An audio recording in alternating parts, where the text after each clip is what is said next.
Okay, we have moved our boars, including the boar piglets.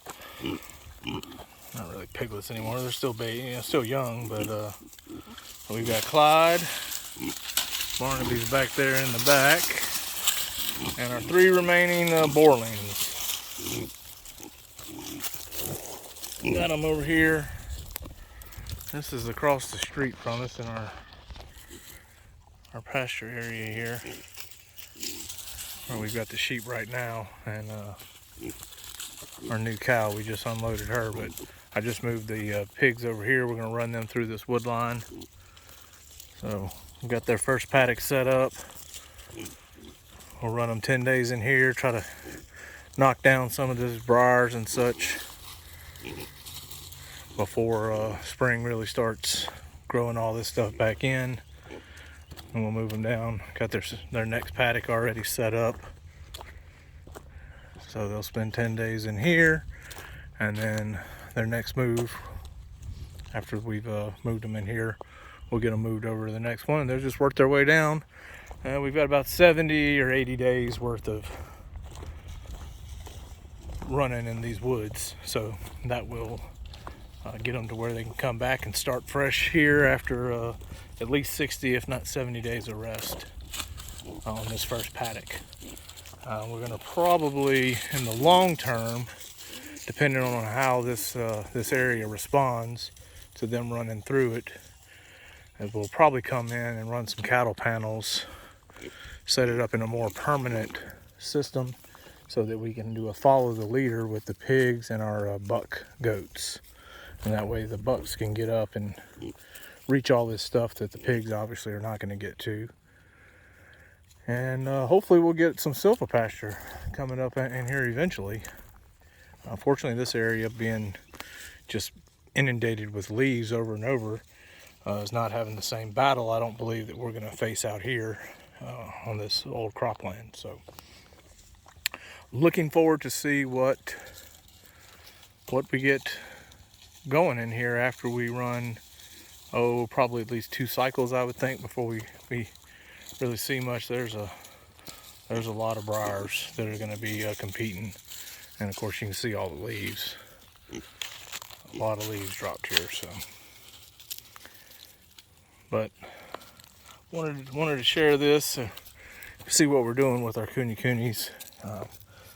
We're starting to lean maybe towards feeder pigs to run down this line. That way we can maximize the use of this and then give it a good long break in between batches. And that mooing you hear over there, that is Velvet. She is our new milk cow.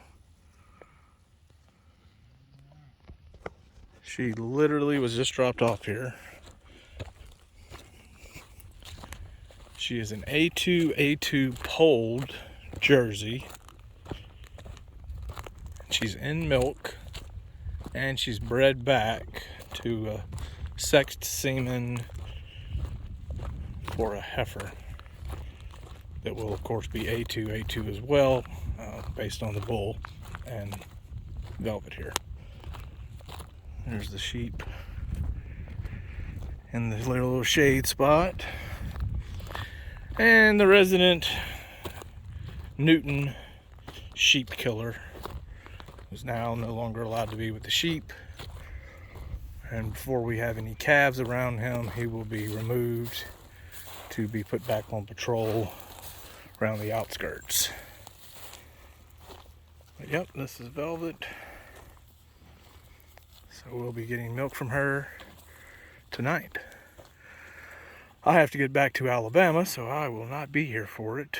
But I wanted to be here today to make sure we got everything set up.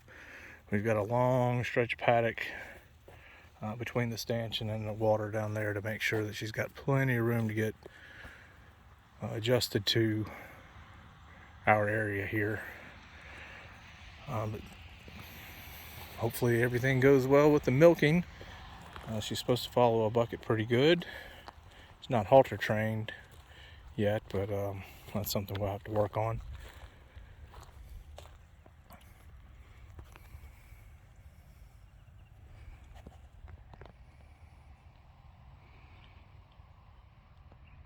but she's a good looking girl. And then of course our other cow, Violet, who's across the street until we get the only tests that were ran were TB and bangs, because of the way this system works over in Texas that we got, and that's where our other cow came from too, grass-based dairy. So we'll get lab work done on her and make sure that BLV and of course brucellosis and Johne's isn't an issue. I don't suspect that it would be, but before we introduce our other cow, or we put them together, especially given the fact that I'm pretty sure Violet's going to calve very soon. Her udder's really starting to fill up and she's got a milk line starting to form. We want to make sure that we don't inadvertently subject her and her calf to something that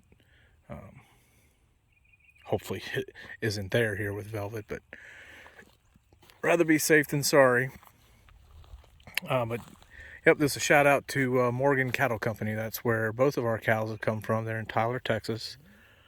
Essentially they source stock from grass dairies, so they don't have nothing but A2. They do have some A1A2s. That's what our other cow is. She's an A1A2, but of course with the right bull she can have an A2 calf.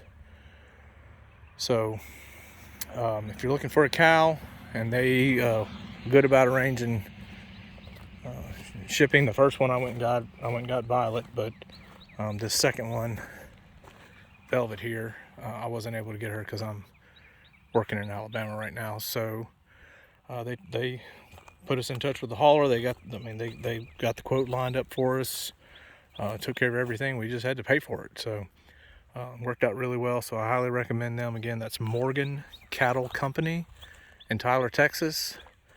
Amanda over there can she posts stuff on their Facebook page, so you'll see what they have going on. And like I said, we've been very happy with working with them.